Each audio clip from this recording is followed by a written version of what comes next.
Hey, this is Kieran, Coach's Corner Chats, and today I've got Tyler Spence on with me. Tyler, give us a little background on where you're at and what you're up to.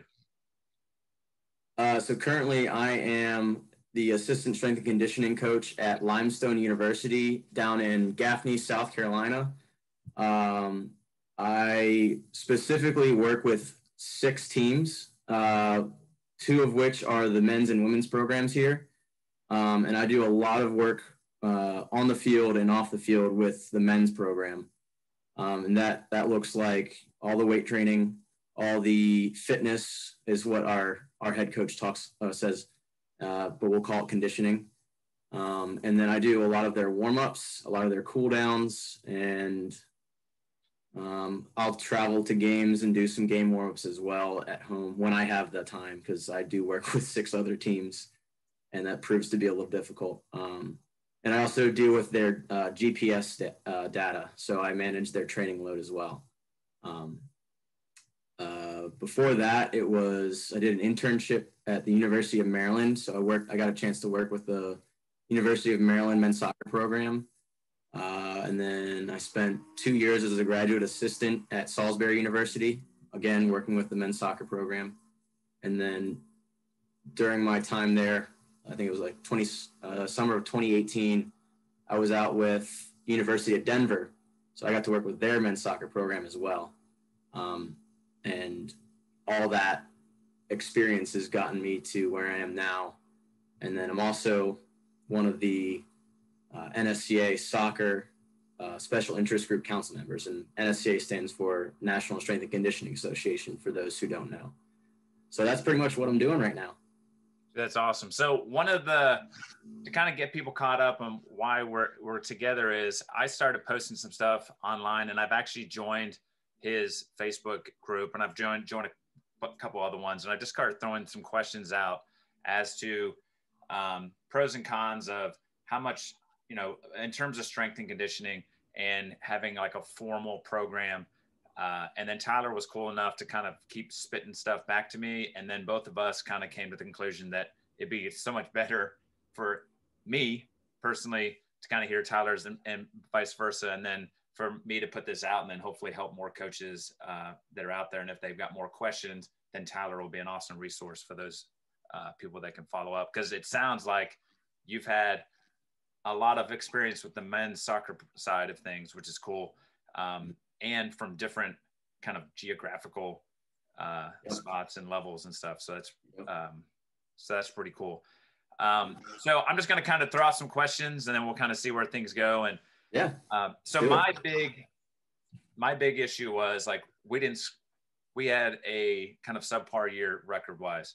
So the objective in soccer, of course, is to score more goals than the other team. Right. So I've been using that as my top level and then trying to break down from there. And so when I looked at this, I was like, what things can I do? And I know a lot of people are doing strength training and conditioning and stuff like that, especially like now in the off season for me.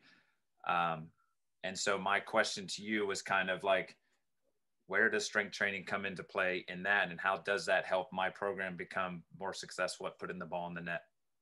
Oh, yeah. And, I remember that being one of the first questions you had on the comment section. So like, this is something that I think is a fantastic question for, we'll call them sport coaches. So anybody who's like an assistant or head soccer coach. And then somebody like me would be a strength and conditioning coach, performance coach, or fitness coach. So I think it's an important question for sport coaches to ask. And it's also a great question for a fitness coach to receive because it challenges my thought process. So I think it's a great question. I'm glad that you were able to ask that. So this will be a pretty in-depth answer. So you mentioned in the question, the objective more so is to score more goals than the other team in order to win the game. Yeah. So if we want to break down how that happens, we'll start off with, in order to score a goal as a player, you have to shoot the ball with accuracy, finesse, or power. And so that depends on the situation that you're in. So you won't always, say you're on the 6, you're at the 6 yard line, or well, let's say the penalty spot. Okay. You're not necessarily going to rifle the ball into the net every single time. It might require some finesse and accuracy. So that's where the technical and tactical side of things comes into play, like the decision-making process, your situational awareness. So I just wanted to address that side first. In order to put the ball in the net, you have to have a certain level of technical and tactical skill. And that part is where the practice of the sport, the skills and the tactics behind the sport comes into play. And I think that is 100% necessary. I do think that side of the game should be players should be spending more time on that. So when you were speaking about more time on the pitch, and that Thierry Henry post was awesome, I agree. There should be much more time spent on the pitch than in the weight room, but I still think that there should be some time dedicated to the weight room. So I'll call the pitch time non-negotiable. But now let's break down a goal scoring opportunity. So let's say we have a center midfielder and a winger.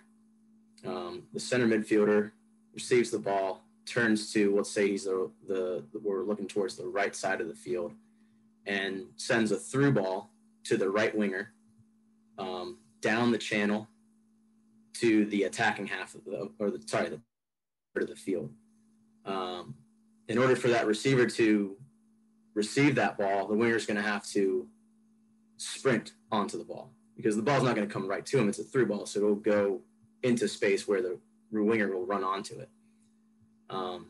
So then the next thing that happens is, let's say the winger drives towards a defender, attacks the defender, makes a move, and creates space for himself, and say he's on the right side of the 18. So he's in a position right now where he could send a lofted ball for a header, or he could send a low driven ball at, let's say, the 6 or maybe the 12, where we have 4 other of our teammates in the box, but they're being guarded by their defenders. So how are those 4 players going to lose their defenders to open up space for a scoring opportunity? Those players are basically going to have to make a explosive movement to move the defender out of position, and then make another explosive movement to get into space so that they can have their options of scoring. So in that whole scenario, you heard some keywords like sprint, drive, lose, attack. And for me, all of those actions, we'll call them, involve some kind of powerful movement, right? And so, being a guy who loves research, I looked up some information. I found a study by this guy, Oliver Fowd, I want to say his name, and some colleagues. They did a study in 2012 on elite German football players, and they found that 83% of the goals that they observed were preceded by at least one powerful action. So that could be a change of direction, a sprint, a jump for a header, something like that. And at the same time, I thought back to a conversation I had with a really, really well-known and great professional in strength and conditioning. His name is Mike Young. He's the owner of this private athletic lab, and he's the director of performance for the North Carolina Courage, the women's professional team that has won a couple of titles in the last couple of years for the Women's Professional League. And so we spoke about pretty much a similar thing. And he said that 95% of goals are directly preceded by linear sprinting. Now, I don't know where he got that from, but I know that he got it from some kind of research. So then going back to that same study of the German football players, that same study looked at the actions of the assisting player. So they found that the most frequent action of the assistant player was a straight ahead sprint. And so now you're looking at, if you're more explosive and quicker than your defender, well, don't you think that you would be more capable of creating that space and losing that defender? So you kind of have that competitive edge, that physical edge over your defender because you're quicker and more explosive. So from my point of view, and I would even ask you this, is if we want to be faster, more explosive than our defender, wouldn't we need to improve our lower body power and our sprint speed in order to create those scoring opportunities? My answer would be yes. So here's my like my side of that question is, it does, for me, if I have a very fast winger, but he doesn't recognize that the through ball is going to come because he doesn't recognize when to make the decision or execute the run, the fact that he's fast has no impact on the play at all. Do you know what I'm saying? So that's where my question is, if I make my kids faster, but they still don't run in the correct direction, it doesn't help. And that's why I'm trying to figure out, what can I get the most bang for my buck? Is it by getting them to play more, like consistently, versus becoming like a better athlete? Right. So I agree. I think that part of the question is, that is all technical and tactical. That's the job of the sport coach. Okay. So in that aspect, as a strength conditioning professional, it's not our job to worry about that side of things. It's up to the sport coach to determine like the weaknesses or something. You were speaking about how, if the guy doesn't know how to run onto the ball or where to run if he's going to receive a through ball. Well, that's, I could help out with it, but at the end of the day, it's their learning of the tactical side. So, like I said at the very beginning, I think it's important that they spend a majority of the time on the pitch, learning the skills, learning the tactics. But I also think we'll say it beneficial to dedicate just a little bit of time to improving skills and strength abilities that have been correlated to improving performance on the field. And I was actually going to touch on that a little later, but I like that you mentioned it. So what do you think? So just to kind of throw some other things out there. So the Thierry Henry thing that I posted, so he played for France, Arsenal, one of the greatest players of all time. And he made a comment in a conversation that he never did anything in the weight room. He felt like his majority of his time should have been on the pitch. And so his ability to shield and do all that stuff, he was renowned for. And so then my takeaway was because he did it over and over and over again. Like, he figured out ways to maneuver his body. He's a skinny mini. There's nothing much to him. And yes, he's blessed with some genetics, which of course always comes into play, and what have you. But I just, I even look at like even the NBA, when you look at like where a Giannis with the Bucks comes in, and he was this frail thing, but he was freaking talented as get out. But now he's built like a brick wall. Would he still be the quality player that he was and be as successful as he is now if he wasn't a brick wall? I guess is my question. Yeah. And I know that's not soccer, but So that's kind of my, so as we go into this off season, right now we're doing 3 days of open fields where they can play, because I'm not allowed to coach or anything at this point due to rules.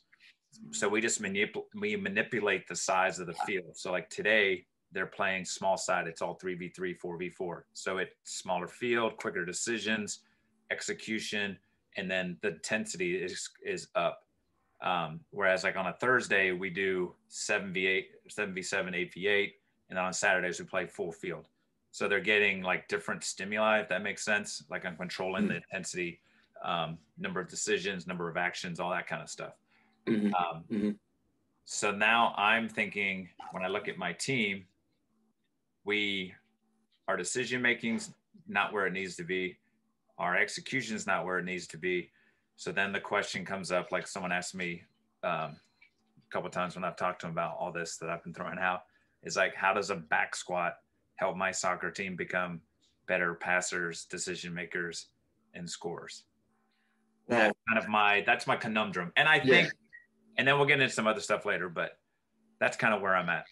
Well, the back squat, so we're looking at their ability to pass, their ability to make decisions, and their ability to make, we'll make movements.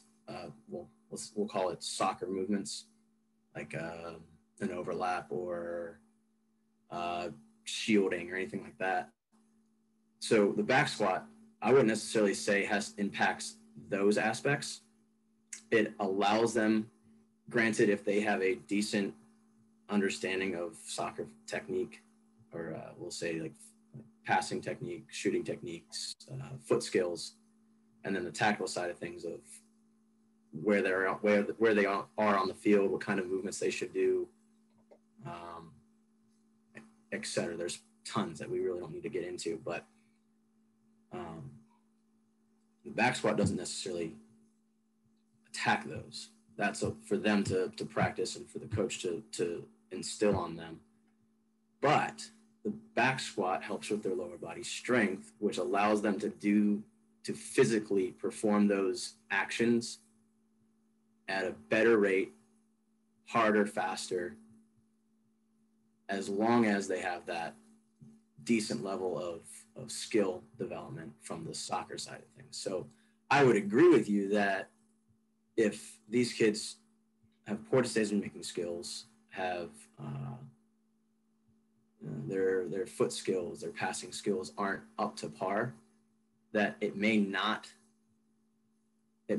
make them better players. It will make them better athletes for sure. They might be able to work harder than the other guy. But at the end of the day, we want the players to actually have the skills so that the physical side of things, strength, the power, the speed, can make the skill side of things, the soccer side of things, a lot easier to do and allow them to do it harder or better than the other player, or we'll call the opponent. So the one thing you said, which I love, was the idea of athlete.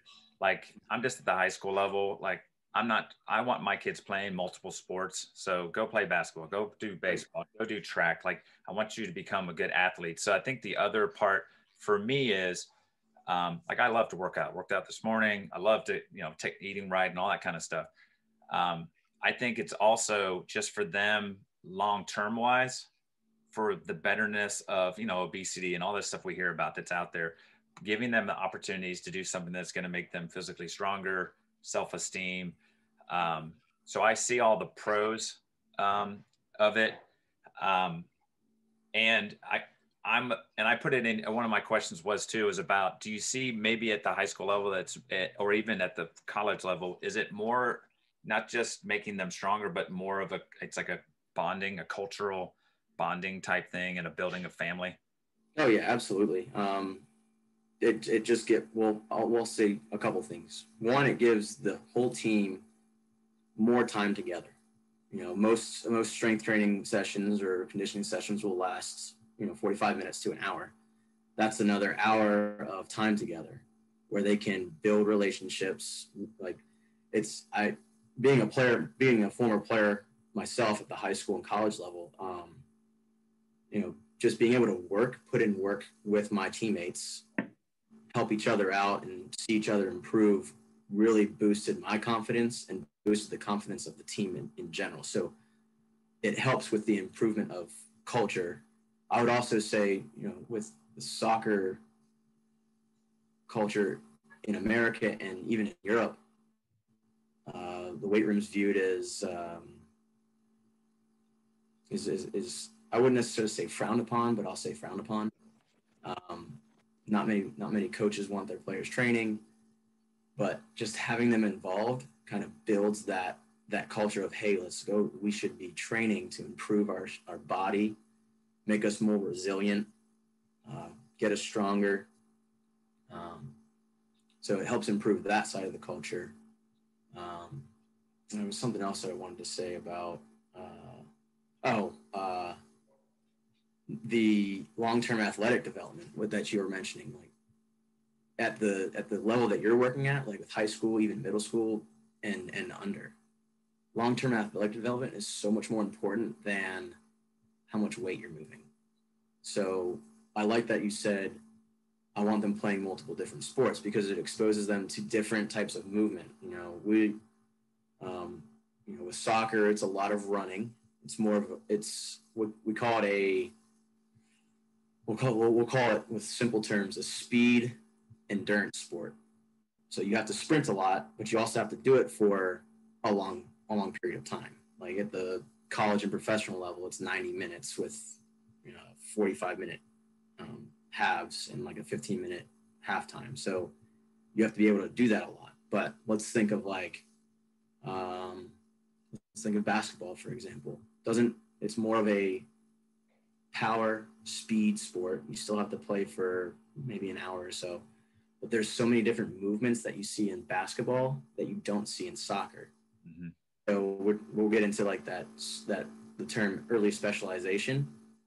You typically see kids who specialize in one sport at a young age start to have problems with growth. They start I think it's called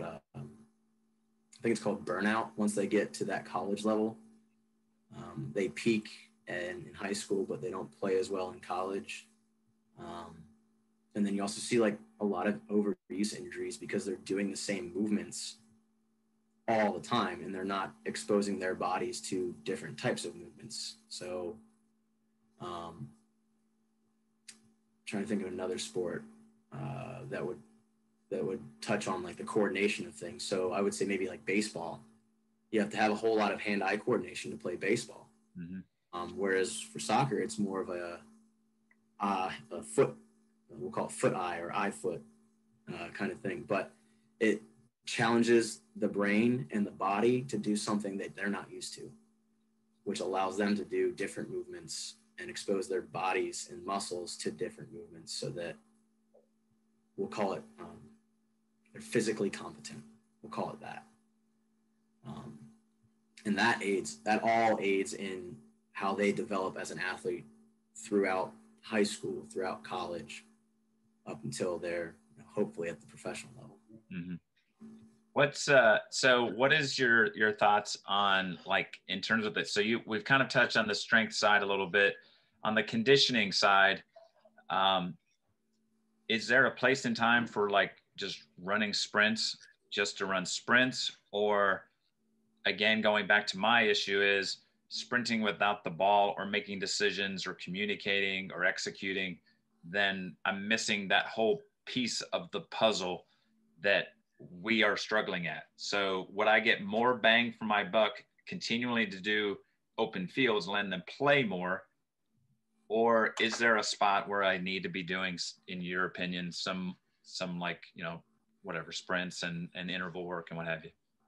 I think that in order to better their skills with the ball, they should be working on that either at those 3 days of open field or on their own. Honestly, I mean, when I think about this, when I was growing up and playing soccer throughout high school and college,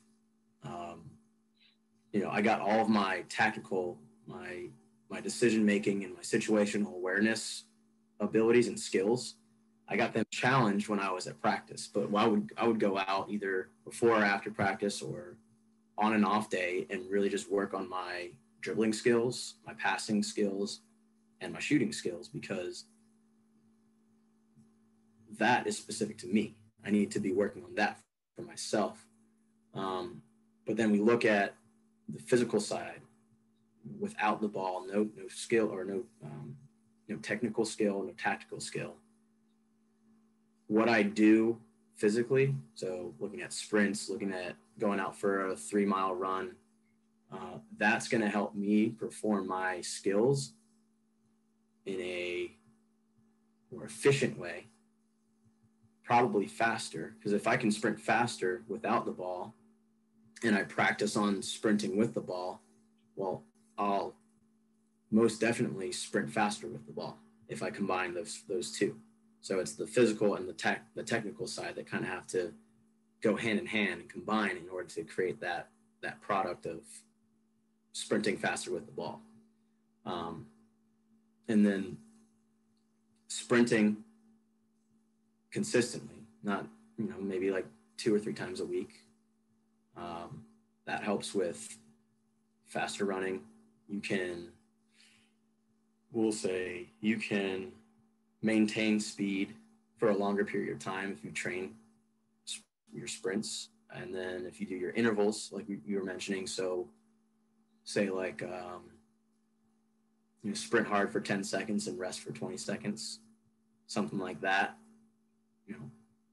I think of it this way: if I am able to do that very well, every week or so, let's say that every week or so, every week it should be a little bit easier than the week before. Once I start seeing that progress, all the skills in the middle of a game will be more efficient because I'm not as tired. You see what I'm saying? So I'm training my energy systems, my endurance, basically, so that I'm not as tired in the 85th minute when I have to go dribble down the field or cross the ball with accuracy. If I'm tired, I know that when I'm tired, my skills go down and I can't do them as effectively. But when I'm more fresh or less tired, I can perform those skills better than if I was exhausted. We'll say that. So my takeaway from everything so far is, yes, there has to be an emphasis on technical, tactical, like the time on the pitch. But if we get some weight training in and some conditioning kind of outside of that, that will kind of supplement or support what's being played on the field. Absolutely. I love that you said supplement, because really that's what it is. I'll put it in as from my perspective as at the college level. My head coach for the men's team, his goal is to bring players in to play the game.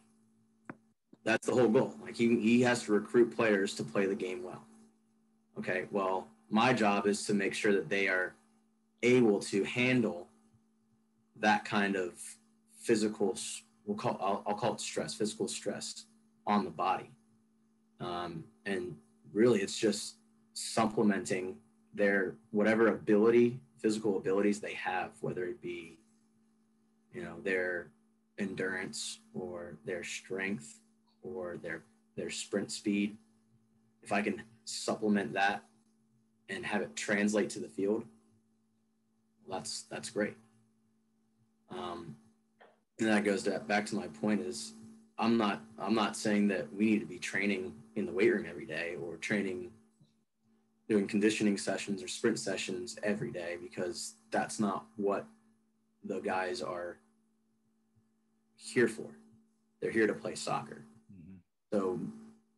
So most of their time during the week should be spent practicing their skills and practicing their tactics, being at practice.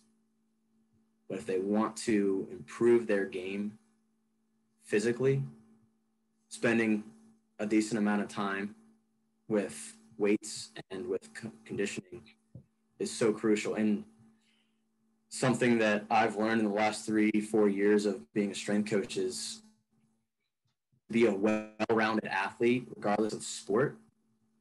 A player should dedicate time, a decent amount of time, to 5 different things. The first is playing the game, which should, like again, should have most time spent there. Lifting, which is, we'll call it the weight room. Running, which we'll call fitness or sprints. Recovery, whether that be stretching, foam rolling, sleep, which is one of the most important things, and then nutrition. So if you're dedicating a decent amount of time to all 5 of those things, you're going to be a well-rounded athlete, and I guarantee that you're going to be a great soccer player. So one of the things you mentioned, which I thought was spot on, was that when you do get physically tired, then all of a sudden your like mental side drops. Then that means like you're slower with your decisions, your execution drops a little bit. And that's kind of my ponderance, is being in the mix and playing and being tired and figuring out how to work through that. Is that I feel it's kind of beneficial. Whereas I don't know, that's kind of my, like I said, it's kind of my sticking point is putting kids online and having them sprint. But then I still keep coming back to the game model of what you're trying to get done. And I appreciate all the input that you're sharing with that. So kind of just segueing. So at this point, we're doing 2 to 3 days of open fields where they get to play. What would you recommend? Like, so if we start to get into the gym, because I know some of the guys we did it last fall and during the season, we did some lifting, and they absolutely just like ate it up. They loved it more for like that community side. It was cool to see like guys get more comfortable under the bar and all those types of things that you've already brought up. What do you think at the high school level is enough to do per week? And then maybe specifically, what would a program look like if I were to get the boys in the gym? Yeah, definitely. When I look at training from a very general point of view, I first look at what age group they're in, but not only that, looking at age group and training experience. Or training age, we'll call it training age. So high school, you're probably like 14 or 15 to 18 years old usually. Yeah. So some guys, some girls, we'll include them as well, will have some kind of training experience, but whether it be their parents were super serious about their weightlifting before they got into high school, or they participated in a weight training class for middle school. Who knows? It could be anything.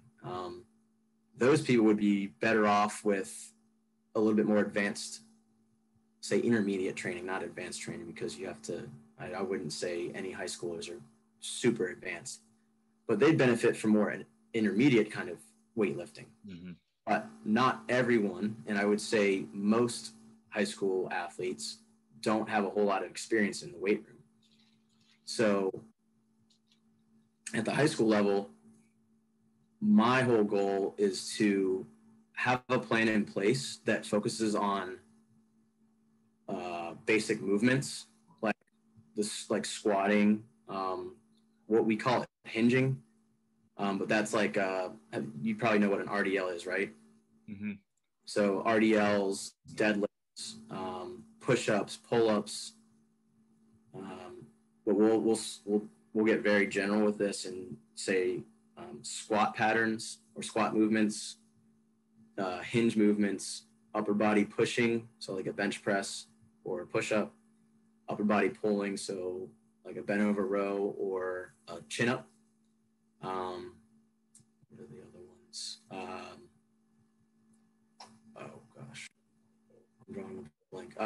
carrying. So any kind of carries, like a farmer's carry. One thing that a lot of people don't think about is crawling. So crawling is a basic human movement. We did it when we were kids, and it requires a lot of muscular coordination. So being able to stabilize your core and your spine while moving your arms and legs. So that would be the extent of the programming in the off season for players at the high school level. And a lot of strength coaches worry about getting like max numbers, like squat max, bench max. I don't think that finding those values are important at that age, unless they're one of those players who have been training for 4 years before coming into high school. Then they can possibly go under the bar for a back squat and get a squat max for themselves. My whole goal is to have a plan in place, and then progress them using what we call linear periodization. So just every week or two, just going up a little bit in weight for the same number of reps, and then assessing. So they go through maybe a half of an off season, or maybe a whole off season, and you just assess where they're at. And then one thing that I've found for any of the major movements like squat, deadlift, bench, push-ups, whatever, is using a method called open sets. So say we'll do 3 sets of 8. So they'll do their first set of 8, and they'll do their second set of 8, and then their last set is an open set. So they have the option or they have the opportunity to do as many reps as they can. And so let's say I did a goblet squat for 3 sets of 8 with, we'll say 50 pounds on the first week. And I hit on the third 10 reps. So I did 2 more than expected, which is great. Next week, I'll do the same exact thing, 3 sets. Last set, I want to see how many reps I can do. So I could do the same weight and try to get maybe 12 reps instead of 10, or I could go 10 pounds heavier and try to hit it for 10 reps because that's what I hit last week. So there's 2 ways to progress that. And the great thing is that the weight's not that heavy, which reinforces technique and being able to do the movement right. And that's what's so important for a high school level athlete who's just being introduced into the weight room.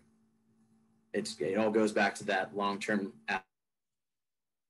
where we want to master the movements first before we actually start putting on weight and making things more complex. So how many times do you think per week during the off season? Like once a week enough to at least get them in the mix? Do I go twice? What do you think on that? So similar to being a head coach, is consistency is key.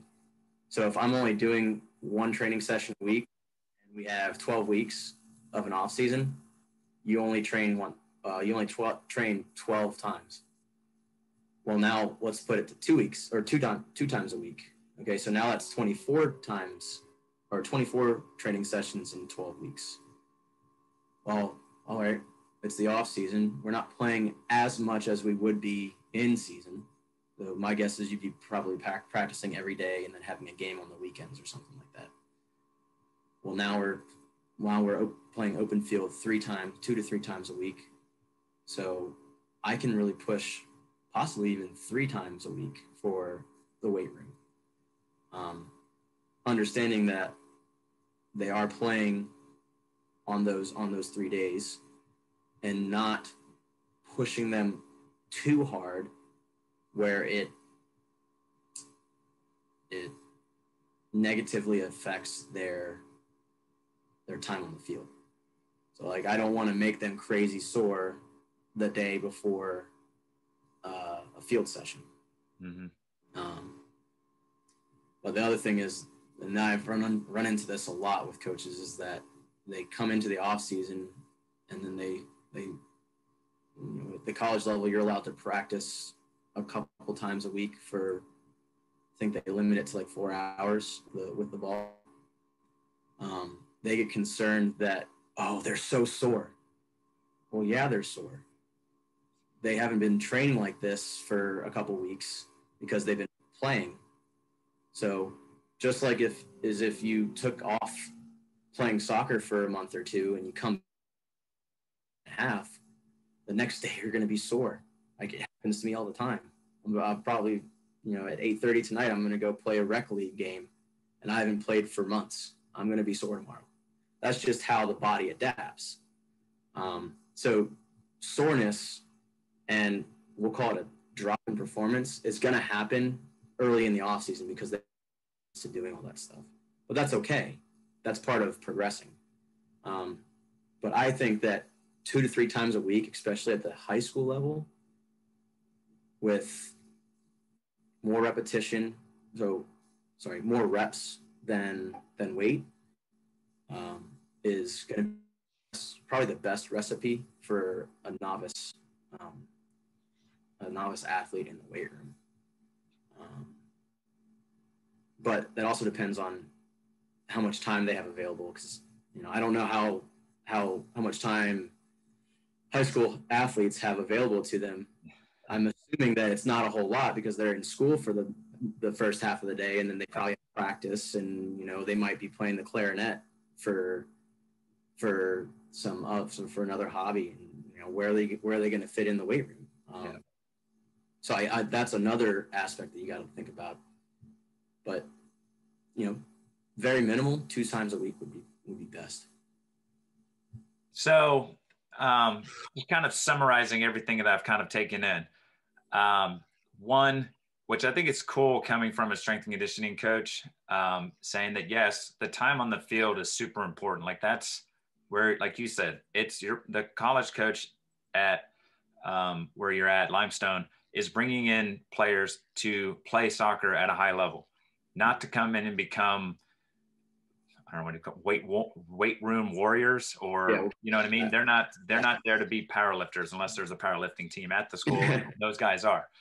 But I think what you're saying is that there are some things that doing some of the weightlifting can help with the coordination, some of the those moments of, like you pointed out, maybe some dynamic times where you have to do something at a high level, and what have you. And I really appreciate all that, because that was kind of my because I was just, I guess maybe I'll ask, like, so let's say that all we do with my program is we just play soccer and we don't go in the gym. Do you think that means, is that a formula for us to not be successful? No, I wouldn't necessarily say that. I would say that incorporating some kind of strength and conditioning, whatever level that may be, and whatever time you might allow for that, will just help them improve their game. It won't necessarily diminish their playing ability. I think it just will supplement and just help them become better athletes. And so, like, if all you're doing is playing the sport right now, the easiest thing you could do is start them out with 1 day a week in the weight room and maybe 1 day a week conditioning, just so that they get that experience of doing it. And the thing that I'm thinking about now is, I've always asked my athletes this, is like, how do you feel weight training is helping you? How do you feel what I'm doing for you is helping you? And you'll get a mixed response. I mean, you'll have guys like Thierry Henry, and my friend of mine actually mentioned Carly Lloyd only does like body weight circuits. So I would call those anomalies, honestly. Not everybody does that. Also, not everybody does weight training, but I've had an overwhelming number of players come to me and say, like, this has just made me feel much healthier. and stronger on the field. I can think of he's now I think he's now a sophomore on our team. He came in never training. He was a lot skinnier than he is now. And he comes into the weight room and says, like, Coach, I'm like, I can't believe how much stronger and how much faster I feel on the field after this past year of training. And he always gets excited because I still have him on the front squat because he's just not there yet to be able to work on the back squat, but he has made so many improvements on the front squat and he gets so excited about it. And then you see him play on the field. He has a great soccer mind. I think he's an outside. He might be a winger. No, he's a midfielder, outside midfielder. And you can just see how he moves with the ball and moves off the ball and creates his space in a much more effective way than he did last year in his freshman year. Do you think some of that too, not just the lifting, but some of that, like, as you know, as we grow up, being a sophomore after going through the year as a freshman helps a little bit as well? Absolutely. I mean, there's so many aspects of, I'll say, life that go into play. A freshman you typically think is a timid player because he's not yet used to the culture. He's also probably developing physically. But the great thing is, if we can get them at the right time in terms of weight training or physical development, whatever their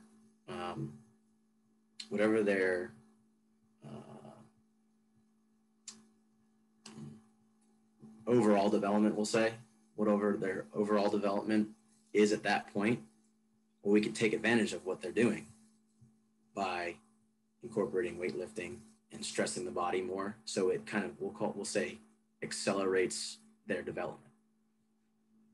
Got it.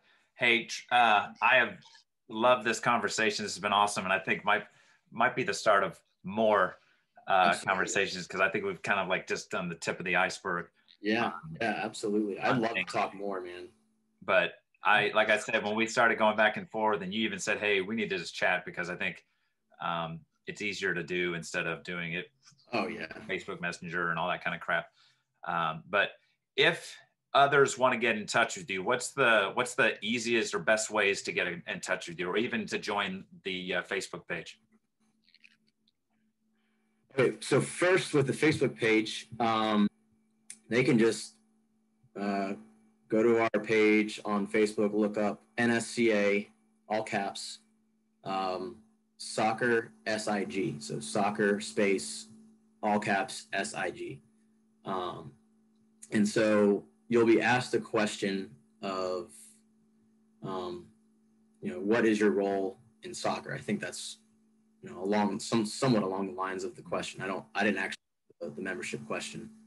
But we want to know, like, what involvement you have with the sport, so that we can really down who we have in our following. And then honestly, we just take a look at it, and we'll accept pretty much everyone except for those, random people across the ocean who are just there to post random stuff that has nothing to do with soccer. But we pretty much approve anybody who we think has some kind of involvement with soccer, and we love having people ask questions, post.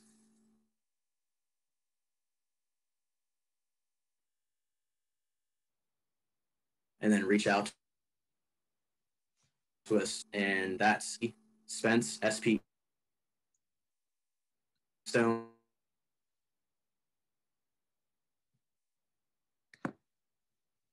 That's LIME. I'm also on Instagram. It's at coach.jtspence. It's fairly new coaching account, but I'm planning on doing a lot more posting on that. And then if you want to take a look at our Limestone Strength and Conditioning staff page, it's, oh gosh, this is going to be a tough one. That's right. What I can do is to help is I'll get all this linked in like the episode notes. So they can just click on and go right to it. Because I'll throw all the stuff out on Twitter, Instagram, Facebook. It's going to be all over the place. So, but yeah, absolutely. Yeah. And I'll send you an email with all that stuff if you need it. Yeah, that'd be perfect. I can cut and paste it and just, there you go. So good. Hey, I really appreciate you hopping on with me. I think this is going to bring help. It's been good for me to kind of just see and hear some of the ins and outs a little bit, and your take. And I know it's going to help bring a lot of value to those that get to watch and listen to this. So I appreciate it. Absolutely. Yeah. And, we can keep in touch, and I'd love to hop back on and get a little bit more specific. Like, all of this was so general. Yep.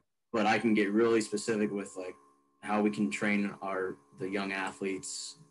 It's so much different than how I would train my current, 18 to 22-year-olds. Well, I'm 27, almost 27, and I have a German player who's 28. So yeah, vast difference. But even though it's so vast, we're still much more further along than middle school and high school athletes. And the training, the way that they're trained is so much different. So I would love to hop on again and kind of get a little bit more specific with like exercises, progressions, anything. Got it. Hey, I'll just wrap this up. Hey, this is Kieran, Coach's Corner Chats, and I'm out. Peace.